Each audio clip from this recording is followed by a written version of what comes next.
Bharat digital personal data protection એક્ટના અમલીકરણ તરફ આગળ વધી રહ્યું છે, ત્યારે ગુજરાતના નાના અને મધ્યમ ઉદ્યોગો ઉપર તેની સંભવિત અસર અંગે અમદાવાદમાં વર્કશોપ યોજાયો હતો।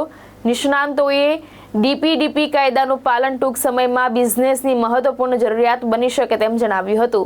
Indo American chamber of commerce અને ક્લિયર કન્ટેન્ટ ડેટાસેક પ્રાઇવેટ લિમિટેડના સહયોગથી બોપલ આંબલી રોડ સ્થિત ડબલ ટ્રી બાય હિલ્ટન ખાતે વર્કશોપ યોજાયો હતો। નિષ્ણાંતોના જણાવ્યા મુજબ મોટા કોર્પોરેટ સાથે વ્યવસાય કરતા એસએમઈને વિક્રેતા મૂલ્યાંકન, ગોપનીયતા, પ્રશ્નાવલી અને કરારની શરતો દ્વારા ડેટા સુરક્ષાની વ્યવસ્થા દર્શાવવી પડી શકે છે।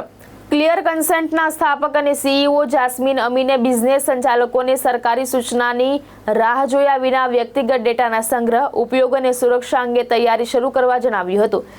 આઈએસીસી ગુજરાત શાખાના અધ્યક્ષ અમિત દોશીએ પણ એમએસએમઈ અને એસએમઈ માટે કાયદો સમજાવવાની જરૂરિયાત ઉપર ભાર મૂક્યો હતો। મારું નામ જસ્મીન અમીન છે અને હું founder and CEO clear consent datasec private લિમિટેડમાંથી છું। ડીપીડીપી એક્ટ એટલે digital personal data protection act, જે 2023માં પાસ થયો અને 2025માં એના રૂલ પબ્લિશ થયા અને સમય મર્યાદા આપવામાં આવી મે 2027 સુધીની દરેક કંપનીને એના માટે તૈયારી કરવા માટે।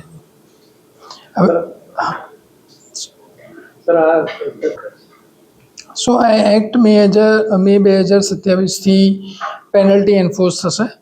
એક્ટ તો ટેકનિકલી પાસ થઈ ગયો છે એટલે એક્ટિવ જ કહેવાય, પણ રૂલ્સ બી પબ્લિશ થઈ ગયા છે, પણ પેનલ્ટી એન્ફોર્સ મે 2027થી થશે। ડીપીપી બોર્ડ બનશે, digital personal data protection act board, right. એટલે જે ડીપીપી બોર્ડ બનશે એ બોર્ડ તમને અધિકાર આપશે કે તમે ત્યાં જઈને કમ્પ્લેન ફાઇલ કરી શકો જો તમારો ડેટાનો મિસયુઝ થયો છે, તમને કોઈ પણ કંપની કે કોઈ પણ સંસ્થા ઉપર ડાઉટ છે તો।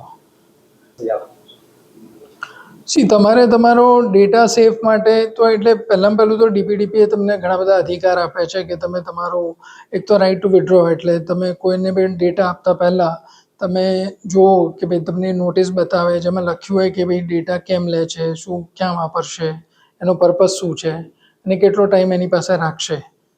ઘણું અગત્યની વાત છે। અને જ્યારે પણ તમે ડેટા શેર કરો તો વોટ્સએપ પર ના કરો, ઈમેલ ચેનલથી જ કરો, રાઈટ। પ્રોપર ઓથેન્ટિકેટ કરો કે ભાઈ તમે જેને ડેટા મોકલી રહ્યા છો એ કરેક્ટ જગ્યાએ જઈ રહ્યો છે કે નહીં, કોઈ ફ્રોડ પાસે નથી જઈ રહ્યો। અને તમે જ્યારે પણ કોઈ કંપનીને ડેટા આપો છો તો એની નોટિસ જોયા પછી એને ડેટા આપો, તો જો એ ડીપીડીપીએ કમ્પ્લાય કરતો હશે તો એ નોટિસ બતાવશે, નહીં કરતો હોય તો એની પાસે નોટિસ નહીં હોય। મીન્સ કે તમારા ડેટાનું શું થશે એની પછી એની કોઈની જવાબદારી નહીં હોય। અશ્વિન લિંબાચે, આ દ્રષ્ટિકોણ ન્યૂઝ, અમદાવાદ।